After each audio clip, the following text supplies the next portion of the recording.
भारत के स्कूलों में गीता क्यों नहीं पढ़ाई जाती? क्या आपने कभी ये सोचा है? जब मैं स्कूल में था तब मैं भी ये सोचा करता था कि हमारी इतनी बड़ी किताब हमें स्कूलों में पढ़ाई क्यों नहीं जाती? भगवत गीता हमें स्कूलों में नहीं पढ़ाई जाती, बट साथ के साथ बाइबल, कुरान, गुरु ग्रंथ साहब या जितने भी दूसरे धार्मिक टेक्स्ट हैं, रिलीजियस टेक्स्ट हैं, वो भी तो नहीं पढ़ाए जाते। क्या इसके पीछे का कारण भारत के संविधान की धारा 30 है? इस कानून के अनुसार हिंदू अपने सनातन धर्म की शिक्षा स्कूलों और कॉलेजों में ना तो दे सकते हैं और ना ही ले सकते हैं। धारा 30 के तहत मुसलमान और ईसाई अपने धर्म की शिक्षा देने के लिए इस्लामिक मदरसा और ईसाई कॉन्वेंट स्कूल चला सकते हैं, लेकिन हिंदू अपने गुरुकुल या वैदिक शिक्षा पर आधारित पारंपरिक स्कूल नहीं चला सकते, और यदि वो ऐसा करते हैं तो उन्हें इस कानून के तहत दंडित किया जाएगा। ये बात सुन के तो मेरी दाढ़ी के बाल सफेद हो गए और मेरे पीछे के पेड़ भी मुरझा गए। चलो एक बार को स्यूडो साइंस मिस इन्फॉर्मेशन हम झेल लेंगे और उसको डिबंक करने के लिए वीडियो पे वीडियो भी बना देंगे। पर क्या अब सिर्फ हिंदू मुसलमान करना ही बाकी रह गया था? मुस्लिम बच्चों के लिए अपनी धार्मिक पुस्तक कुरान पढ़ना और सीखना अनिवार्य है, और यही नियम ईसाइयों पर भी लागू होता है, लेकिन हिंदुओं के लिए नहीं है। धारा 30 के कारण हम अपने स्कूलों और कॉलेजों में भगवत गीता पढ़ा ही नहीं सकते, जबकि इस देश की नींव ही सनातन धर्म पर है। लो जी,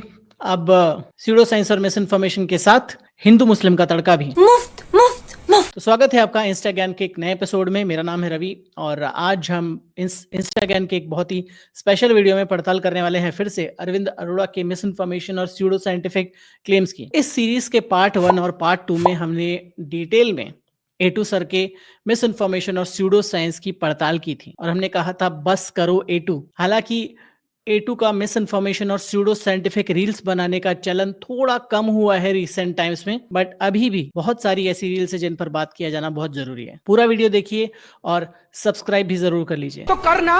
तो सच क्या है? क्या गीता पढ़ो और हिंदू धर्म के बाकी स्क्रिप्चर्स पढ़ो, पढ़ाओ और जेल जाओ? हमारी सरकार इतनी बेवकूफ तो नहीं हो सकती, या फिर व्हाट्सएप यूनिवर्सिटी के इस ज्ञान ने बहुत लोगों की बुद्धि छीन ली है। चलिए पड़ताल करते हैं संविधान के आर्टिकल 30 की। संविधान का आर्टिकल 30 कहता है right of minorities to establish educational institutes. All minorities, whether based on religion or language, shall have the right to establish and administer educational institutes of their choice. इसका मतलब है रिलीजियस और linguistic minorities, यानी धर्म के आधार पर या भाषा के आधार पर अगर आप इस देश में माइनॉरिटी हैं, अल्पसंख्यक हैं, तो आप अपना स्कूल और कॉलेज चला सकते हैं while maintaining your culture, faith, language. इसी के साथ है article 30 Section 2. The state shall not, in granting aid to educational institute, discriminate against any educational institutes on the ground that it is under the management of a minority, whether based on religion or language. यह ensure करता है कि minority run institutions में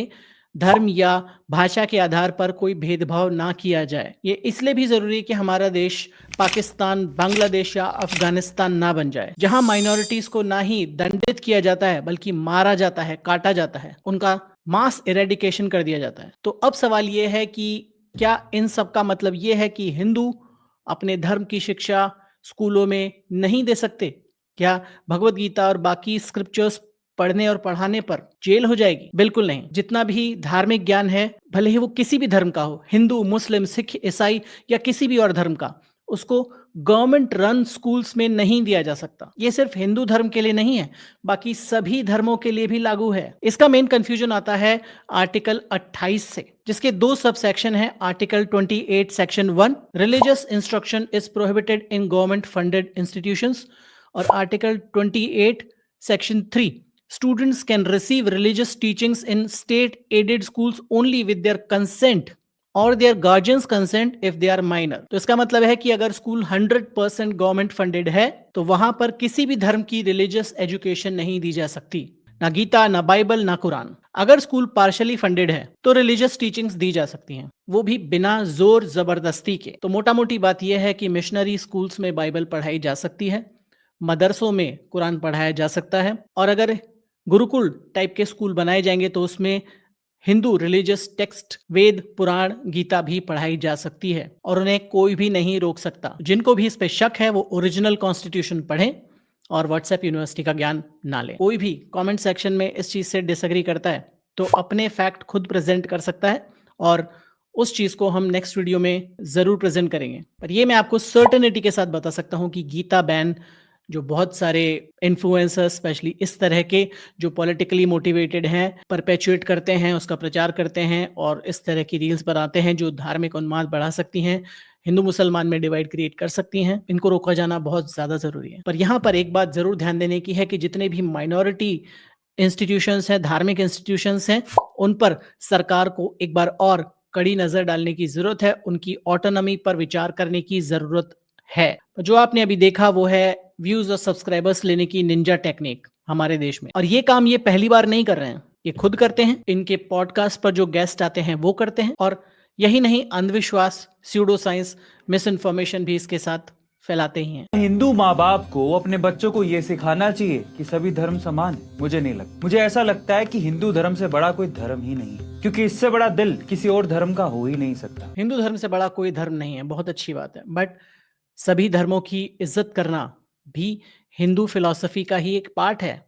inclusivity की सभी चीजों को अपनाना वो भी हमारी ही परंपरा है। आपको कारण बताता हूँ। भारत की भूमि वो भूमि है जहाँ पर हिंदू धर्म का वर्चस्व रहा है। भारत ने कभी भी किसी भी अन्य देश पर आक्रमण नहीं किया है और उनसे ये नहीं कहा कि अपना धर्म बदल लो, क्योंकि यहाँ पर हिंदू रहते हैं और वो अन्य धर्मों का सम्मान करते हैं। अन्य धर्मों में किसी को भी अपने धर्म में परिवर्तित करने के लिए पुरस्कार मिलता है, जिससे लोगों को धर्म परिवर्तन के लिए प्रेरित किया जाता है। लेकिन हिंदू धर्म में आप वास्तव में धर्मांतरण नहीं कर सकते। हिंदू धर्म में तो आप सिर्फ जन्म ले सकते हैं। रायपुर के बाबा बागेश्वर दरबार से धर्म परिवर्तन का वीडियो सामने आया है। बाबा बागेश्वर धाम में आई मुस्लिम महिला सुल्ताना धर्म परिवर्तन कर हिंदू बन गई है और ये सब कुछ जो था ये टीवी कैमरे के सामने हुआ। इस दौरान ईसाई धर्म के 3 लोगों ने भी घर वापसी करते हुए सनातन धर्म को अपनाने की घोषणा की है और अब धर्म परिवर्तन के आरोप जो हैं वो बाबा बागेश्वर पर लग रहे हैं। मैं बस हर हिंदू से यही कहना चाहूंगा कि अपने बच्चों को ये कहने की बजाय कि सभी धर्म समान है, उन्हें ये जरूर सिखाएं कि हिंदू धर्म से बड़ा कोई और धर्म है ही नहीं। क्या आप इस तरह के भारत में अपने बच्चों को बड़ा करना चाहेंगे, जहां पर सभी धर्मों की इज्जत ना की जाए, जहां पर हमारे संविधान की कदर नहीं की जाए, जहां पर सभी को समान नहीं समझा जाए, जो संविधान का मूलभूत सिद्धांत है, जहां पर किसी को बड़ा किसी को छोटा नहीं समझा जाएगा, सभी समान हैं, सभी को सेम सुविधाएं हैं, सभी को सेम अधिकार हैं। इस तरह के भारत में आप जीना चाहेंगे, अपने बच्चों को बड़ा करना चाहेंगे, या किसी और तरह के भारत में? ये निर्णय मैं आप पर छोड़ता हूँ। के विषय में बताता हूँ। ये अवसर सिर्फ सनातनियों को ही मिलता है। अगर भगवान कुछ और बना के भेज देता ना, कहीं से कटे हुए होते, कहीं से पिटे हुए होते, कटे हुए होते, कहीं से पिटे हुए होते। Did he really say that? भगवान शिव को ये जो उनका रूप है वो हमें पता है और हम उस रूप में भी उनको बहुत प्यार करते हैं, लेकिन यही रूप को पीके में बहुत गलत तरीके से दिखाया गया। जैसे आजकल फिल्में आ रही हैं, आश्रम जैसी फिल्में हैं। वो ठिंगना सा गिट्टा सा ही बनाता है ना, बेशर्म कहीं का है। बहुत आसान है आश्रम बना। फिल्टर लगा लें बाबा जी थोड़ा सा।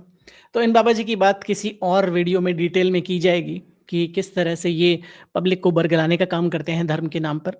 बट फिलहाल A2 पर वापस चलते हैं। मानोगे नहीं कि जिस टाइम पर मैं उनको रिग्रेस कर रही थी, उनकी मदर आई, वो गिलास हिलने लग गया, जैसे पिक्चरों में दिखाते हैं ना वैसे वो हिलने लग गया ऐसे, और उसकी खटड़ खटड़ की आवाज आ रही है, और साथ में वो जो टेबल लैंप जो जल रहा था वो एकदम बुझ रहा है, जल रहा है, बुझ रहा है, जल रहा है, बुझ रहा है, जल रहा है। टेस्ला भूत डिटेक्ट करती है। हाँ, वो दिखने में कुछ नहीं आ रहा है, लेकिन वहाँ पे कुछ क्योंकि एनर्जी दिखती नहीं है ना। ये बात सुन के तो इलॉन मस्क भी अभी से मंगल ग्रह पे चले जाएंगे। अभी वो वैसे भी बहुत लाल हो रहे हैं। टेस्ला का जो सेंसर है कई बार कुछ ऑब्जेक्ट्स को मिस इंटरप्रेट कर देता है। जैसे कुछ लोग भूत समझ लेते हैं, अलग अलग तरह की चीजें समझ लेते हैं, पर वो भूत नहीं है। मैंने एक बार एक कपल को अपने घर पे मेडिटेशन के लिए बुलाया था। मैंने उनको जब मेडिटेशन कंप्लीट किया तो वो लेडी जो थी ना, वो उसने जब मैंने कहा आप आंखें खोलिए आप, तो उसने जब आंखें खोली तो उसकी आंखें बिल्कुल लाल, आवाज एकदम मर्दाना। बहन डर गई, बहन डर गई। क्या होते हैं क्रिस्टल? भी देखिए क्लॉकवाइज घूम रहा है ये अपने आप। पता है क्यों घूम रहा है क्लॉकवाइज? क्योंकि आप उसको घुमा रहे हो। मेजरली मैं ये बताने की कोशिश कर रहा हूं कि ये इस तरह के लोगों को बुलाते हैं, खुद भी इसी तरह की बातें करते हैं और अपने गेस्ट से भी इसी तरह की बातें प्रचारित करवाते हैं लोगों में। Pseudo science, miss information, Hindu मुसलमान, पॉलिटिकल पोलराइजेशन और इस तरह की बातें जो कि आजकल प्रचलन में है। इलॉन मस्क से आते हैं टेस्ला पर। टेस्ला गाड़ी नहीं, Nikola Tesla, the great scientist, उसके बारे में A2 सर कुछ बोल रहे हैं। दिमाग को तेज करने के लिए निकोला टेस्ला ने गजब का तरीका खोज के निकाला था, जो बेहद आसान भी है। तरीका बताने से पहले मैं आपको बता दूं कि निकोला टेस्ला दुनिया के महानतम वैज्ञानिकों में से एक है और एलोन मस्क के हिसाब से तो वो आइंस्टाइन से भी ऊपर आते हैं। तभी उन्होंने अपनी ईवी कार का नाम उनके नाम पर रखा था, टेस्ला। ये वही वैज्ञानिक है जिनकी वजह से आज दुनिया भर में बिजली पहुंची है, क्योंकि ऑल्टरनेटिव करंट का आविष्कार करने वाले टेस्ला ही थे। पर मजे की बात यह है कि निकोला टेस्ला को अपने दिमाग को बढ़ाने की आदत थी और इसका उन्होंने आसान तरीका खोज निकाला था। जानना चाहते हैं तो सुनिए। वो सोने से पहले अपने पैर की उंगलियों को ठीक 100 बार मोड़ते थे, इस तरह से। उनके हिसाब से ये तरीका काम करता है और आश्चर्यजनक रूप से ये वास्तव में काम करता है, क्योंकि पैर की उंगलियों को मोड़ने से मस्तिष्क में रक्त प्रवाह और ऑक्सीजन का स्तर बढ़ता है। इससे उनका मस्तिष्क अधिक कुशलता से काम करने लगा, जिसने उनकी खोजों में भूमिका निभाई थी। ये रील हमें बताती है कि क्या डिफरेंस है साइंस और साइंटिस्ट में। हम साइंस की तो सारी बातें एक्सेप्ट करते हैं क्योंकि वो फैक्ट और एविडेंस पर बेस होती हैं, पर साइंटिस्ट द्वारा कही गई सारी बातें हम कभी भी नहीं मानते। जी हाँ, टेस्ला को ये आदत थी कि वो अपने पैरों के अंगूठों को हिलाते थे रात को सोने से पहले, क्योंकि उससे उन्हें लगता था कि उनका दिमाग ज़्यादा चलेगा। पर इस बात का कोई भी साइंटिफिक एविडेंस नहीं है कि इस तरह से पैर को आगे पीछे करने से आपका दिमाग तेज चलने लग जाएगा और आप इस तरह की खोजें कर लेंगे। टेस्ला की सिर्फ यही हैबिट नहीं थी, उनके और भी बहुत अजीब अजीब सी हरकतें थी। तो सिर्फ इस हरकत की वजह से नहीं, बाकी सारी हरकतों पर भी हमें ध्यान देना चाहिए। उनका ऑब्सेशन था नंबर 3 के साथ। वो किसी बिल्डिंग में घुसने से पहले 3 बार बिल्डिंग के चक्कर काटते थे, 3 बार अपने हाथ धोते थे और उसी रूम में, उसी होटल रूम में रहते थे जो 3 नंबर का हो या 3 से डिवाइड किया जा सके। और टेस्ला ने यह भी क्लेम किया था कि वो पूरे 24 घंटे में सिर्फ 2 घंटे सोते हैं। वो दिन में सिर्फ एक टाइम का खाना खाते हैं और सिर्फ 3 घंटा सोते हैं। कई बार तो ऐसी बातें चली हैं कि वो 84 घंटे तक सोए नहीं और काम करते रहे। अपनी जिंदगी का एक बहुत बड़ा कालखंड हिमालय में तपस्या करते हुए बिताया है। नाम नहीं बताऊंगा, आप गूगल कर लीजिएगा। क्या कर रहे हैं यार तू? इसी के साथ और भी चीजें हैं। उनको भूत दिखते थे, हेलुसिनेशंस दिखते थे, उनको मोतियों से कोई जबरदस्त डर लगता था, कबूतर उनको बहुत पसंद थे। तो इस तरह की बहुत सारी चीजें हमें देखने, सुनने, पढ़ने को मिलती हैं टेस्ला के बारे में। और अंगूठे मोड़ने वाली बात सिर्फ एक छोटी सी चीज है उनकी बाकी हरकतों के साथ में। जीनियस माइंड होते हैं वो, इस तरह की चीजें उनके साथ देखी गई हैं। और ये कहना कि इस सभी चीज़ों की वजह से उन्होंने सारे काम किए, इतना रिमार्केबल योगदान दिया साइंस के फील्ड में, वो कहना बिल्कुल भी सही नहीं होगा क्योंकि इसका कोई साइंटिफिक एविडेंस नहीं है। बीइंग अ ग्रेट साइंटिस्ट, अगर हम इस तरह की चीज़ों को एट्रीब्यूट करेंगे टेस्ला की शानदार इन्वेंशंस के साथ, तो उनके साथ बहुत बड़ी नाइंसाफी होगी। जितनी भी इंफॉर्मेशन आगे बढ़ाई जाती है A2 द्वारा, वो व्हाट्सएप या इधर उधर की जगहों से ली जाती है और ये बहुत आसानी से फैक्ट चेक की जा सकती है, बट की नहीं जाती क्योंकि इन्हीं चीज़ों पर व्यूज़ मिलते हैं, इन्हीं चीज़ों पर लोग फैसिनेट होते हैं, सब्सक्राइबर्स बढ़ते हैं, फॉलोअर्स बढ़ते हैं, आपकी रीच बढ़ती है और आप बड़े बड़े बिजनेसेस बना लेते हैं। समझ रहे हो? समझ रहे हो ना? क्योंकि I am sure Arvind Arora की एक बहुत बड़ी टीम होगी जो उनके कंटेंट को मैनेज करती होगी। फैक्ट चेक, टीवी वाले भाई, मजाक है, बट कुछ ना कुछ तो करती होगी फैक्ट चेक के नाम पर। तो भी इस तरह का कंटेंट कैसे आ रहा है बाहर, सोचने वाली बात है। अगर आप एक स्टूडेंट हैं और कंफ्यूज हैं, लोग आपको बरगलाए रहते हैं, परेशान करके रखते हैं, मेरी हेल्प ले सकते हैं। I am a certified career guidance coach. मैंने बहुत सारे स्टूडेंट्स की ऑलरेडी हेल्प की है और मैं आपकी हेल्प करने के लिए भी तैयार हूं।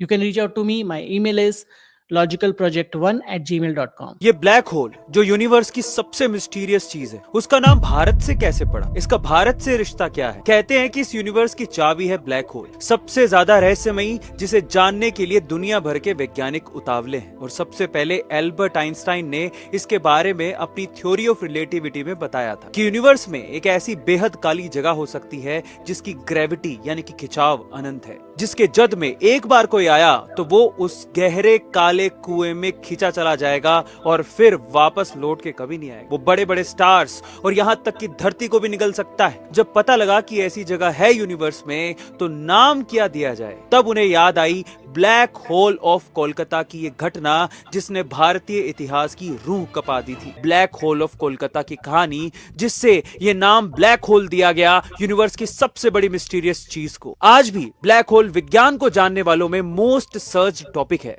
जिसके तार भारत से जुड़े हैं। यहां पर भी किसी एक चीज का कोरिलेशन किसी दूसरी चीज के साथ कर दिया गया, जबकि वो कंप्लीटली गलत इंफॉर्मेशन है। ब्लैक होल जो टर्म हम यूज करते हैं मैसिव डेंस ग्रेविटी के चीजों के लिए, उसका कोलकाता के ब्लैक होल इवेंट से कोई लेना देना नहीं है। आई थिंक ये रील अरविंद भाई ने इस आर्टिकल को देखकर बनाई है जिसमें mistakenly black hole of Kolkata को जोड़ा गया है ब्लैक होल एस्ट्रोनॉमिकल ऑब्जेक्ट्स के साथ। हालांकि जनरल रिलेटिविटी थ्योरी जिस बेसिस पर हम ब्लैक होल को समझ पाते हैं वो अल्बर्ट आइंस्टाइन ने दिया था, बहुत सारा काम उन्होंने किया था, but the term black hole Albert Einstein द्वारा नहीं दिया गया था क्योंकि उनकी मृत्यु हो गई थी 1955 में ही। और जो टर्म ब्लैक होल है वो 1967 में फिजिसिस्ट जॉन व्हीलर ने दिया था। उससे पहले इन ऑब्जेक्ट्स को कहा जाता था ग्रेविटेशनली कंप्लीटली कोलैप्स्ड ऑब्जेक्ट या frozen stars. Black hole of Kolkata या कैलकाटा बहुत ही दुखद और घृणित घटना थी। बस इसका black hole the astronomical object से दूर दूर तक का कोई रिलेशन नहीं है। ब्लैक होल को हम ब्लैक होल इसीलिए कहते हैं क्योंकि वो किसी भी तरह की लाइट को एमिट नहीं करते, लाइट भी उसके अंदर से बाहर नहीं आ सकती, और वो होल लाइक है। वो एक ग्रेविटेशनल पिट है कि जिसमें कोई चीज एक बार चली जाए तो वो उसका वापस आना नामुमकिन है। सिर्फ एक आर्टिकल पढ़कर या व्हाट्सएप पोस्ट देखकर रील बनाना कुछ लोगों की आदत होती है, बट अच्छा बात नहीं है। यहाँ पर इस चैनल पर हम आपको fact based evidence based information ही देते हैं, भले ही हमारे सब्सक्राइबर कम हो। ये ऊंट को जिंदा सांप क्यों खिलाया जाता है? देखिए, ऊंट को रेगिस्तान का जहाज कहते हैं। बचपन में किताबों में आपने पढ़ा होगा। इसकी सवारी का अपना अलग ही आनंद होता है। ऊंट बिना पानी पिए लंबे समय तक जिंदा रह सकता है, लेकिन जब वो पानी पीता है तो 100 से 150 लीटर पानी गटक जाता है। कभी कभी ऐसी स्थिति आ जाती है कि ऊंट को सांप खिलाना पड़ता है। इसका कारण बहुत ही अनोखा है। ये ऊंट के शरीर के अकड़ने की बीमारी की वजह से करना पड़ता है। इस बीमारी में ऊंट का शरीर अकड़ने लगता है और इसे हायम कहते हैं, HYAM हायम। एक शोध में पता चला है कि ऊंटों को सांप खिलाने से उनका शरीर अकड़ना बंद हो जाता है, और इसी कारण से मध्य पूर्व में ऊंटों के इलाज के लिए उन्हें जहरीले सांप खिलाए जाते हैं। ये हमें बताता है कॉज एंड इफेक्ट। हम कुछ चीजें करते हैं ये सोचकर कि उससे कोई चीज ठीक हो जा रही है। ये वैसा ही है कि अगर किसी को सांप काट ले गांव में तो उसको डॉक्टर के ले जाने के बजाय कुछ लोग उसको झाड़ फूंक करवाते हैं, और ऐसा माना जाता है कि झाड़ फूंक करने से वो व्यक्ति सांप के कांटे से ठीक हो जाता है। आज भी डॉक्टर के ले जाने से पहले किसी इंसान को झाड़ फूंक करवाई जाती है, उसके बाद उसे डॉक्टर के ले जाया जाता है। या कुछ सो कॉल्ड प्रोग्रेसिव माइंडसेट के लोग पहले डॉक्टर के लेके जाते हैं, पर डॉक्टर के लेके जाने के बाद भी उसको तुरंत झाड़ फूंक करवाने जरूर लेके जाते हैं। हायम वाली परंपरा वो की जाती है मिडिल ईस्ट में, बट उसका भी कोई साइंटिफिक बेसिस नहीं है। It's again a unverified tradition कि जस्ट बिकॉज सांप खिलाने से ऊंट की स्टिफनेस ठीक हो जाती है, इसका अर्थ ये नहीं है कि सांप ही उसका उपचार है। इसका ये अर्थ है कि हो सकता है कि वो ऑटोमेटिकली ठीक हो जाती। होता क्या है हायम, उसको समझ लेते हैं। तो जब किसी ऊंट को स्टिफनेस हो जाए, बहुत ज्यादा परेशान उत्तेजित हो जाए, ऊंट खाना पीना खाना बंद कर दे, तो उस चीज को ठीक करने के लिए उसको जिंदा सांप खिलाया जाता है कि इससे उसकी इलनेस खत्म हो जाएगी। जितने भी तरह के सिम्टम हैं जिसकी वजह से हायम की परंपरा चली है जिंदा सांप खिलाने की ऊंट को, वो मिस डायग्नोसिस की वजह से है कि आप डायग्नोस ही नहीं कर पा रहे बीमारी को। तो इस तरह के जितने भी सिम्टम हमने जिनका जिक्र किया वो बहुत अलग अलग तरह की बीमारियों की वजह से हो सकते हैं। वो रेबीज की वजह से हो सकते हैं, थ्रोट इन्फेक्शन की वजह से हो सकते हैं, वर्म इन्फेस्टेशन यानी ऊंट के पेट में कीड़ों की वजह से हो सकते हैं, या हीट स्ट्रोक या स्ट्रेस की वजह से हो सकते हैं, जो ऊंटों में बहुत कॉमन चीज है। तो ऊंट को जिंदा सांप, जहरीला सांप खिलाने की जो परंपरा है वो ऊंटों के लिए बहुत दर्दनाक और फेटल भी हो सकती है। तो इसका सही डायग्नोसिस करने की जरूरत है, ना कि इस तरह की परंपराओं को बढ़ावा देने की जो इन्होंने इधर उधर से सुन के रील बना दी है। और बहुत दुख की बात है कि इस तरह की अनसाइंटिफिक चीजें इनके मुंह से हम सुन रहे हैं। ये विडंबना है क्योंकि ये साइंस कम्युनिकेटर रहे हैं, ये टीचर रहे हैं साइंस के बहुत सालों तक। वेदांतु और अन अकेडमी में इन्होंने केमिस्ट्री पढ़ा है, साइंस पढ़ा है। तो ऐसा नहीं है कि अनजाने में इस तरह का सूडो साइंस और मिस इन्फॉर्मेशन फैला रहे हैं। ये जानबूझकर, सब जानते बूझते हुए ही इस तरह की बातें कर रहे हैं जो ज्यादा खतरनाक है। तो अरविंद अरोड़ा A2 सर के इंस्टाग्राम चैनल पर मैंने खूब देखने की कोशिश की कि मुझे कुछ ऐसा ढंग का साइंस बेस्ड इंफॉर्मेशन मिले, बट सैडली मुझे इक्का दुक्का रील्स को छोड़कर कुछ भी नहीं मिला। अधिकतर रील्स जो पोस्ट करते हैं वो या तो स्यूडो साइंटिफिक होती है, मिस इन्फॉर्मेशन होती है, या इस तरह की बातें होती हैं जिसमें पॉलिटिकल डिवाइड, एक पोलराइजेशन की बातें की जाए, किसी एक धर्म के विरुद्ध या किसी एक धर्म के प्रति लगाव की बातें की जाए। बट वो उनका स्टाइल है। हम तो यही कह सकते हैं कि अब तो बस करो A2। अगर वो बस करेंगे तो बहुत अच्छी बात है, अगर वो नहीं करेंगे तो इस सीरीज के और पार्ट आपके सामने आएंगे जरूर। और हो सकता है कि अरविंद अरोड़ा खुद इसको देखकर कभी ना कभी तो इस तरह की रील्स बनाना बंद कर देंगे और खुद ही कह देंगे कि अब हुआ बस। तो मैं उनसे यही रिक्वेस्ट करूंगा कि अगर आपको इस तरह के वीडियोस देखने को मिल जाते हैं मेरे पार्ट 1, पार्ट 2 या अब पार्ट 3, तो आपको कुछ करने की जरूरत नहीं है, ना मुझे मैसेज करने की जरूरत है, ना मुझे एक्नॉलेज करने की जरूरत है, बट प्लीज हाथ जोड़ के मेरी रिक्वेस्ट है कि अब इस तरह के वीडियोस बनाना बंद कर दीजिए।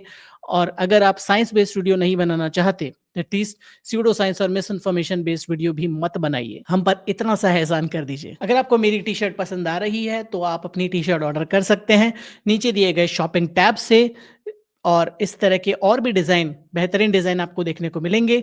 और अभी आपको 10% का ऑफ भी इस पर मिलेगा, जो इंट्रोडक्टरी डिस्काउंट है। अगर आपको वीडियो पसंद आया तो आपको बस करो A2 के पार्ट 1 और पार्ट 2 भी पसंद आएंगे, जो आप यहाँ पर क्लिक करके देख सकते हैं। और अगर देख लिए हैं तो इंस्टा ज्ञान के बाकी एपिसोड यहाँ पर क्लिक करके देख सकते हैं। सब्सक्राइब जरूर कर लीजिएगा। मिलूंगा ऐसे ही एक और अमेजिंग वीडियो में यहाँ पर। तब तक ध्यान रखिए अपना एंड बी लॉजिकल।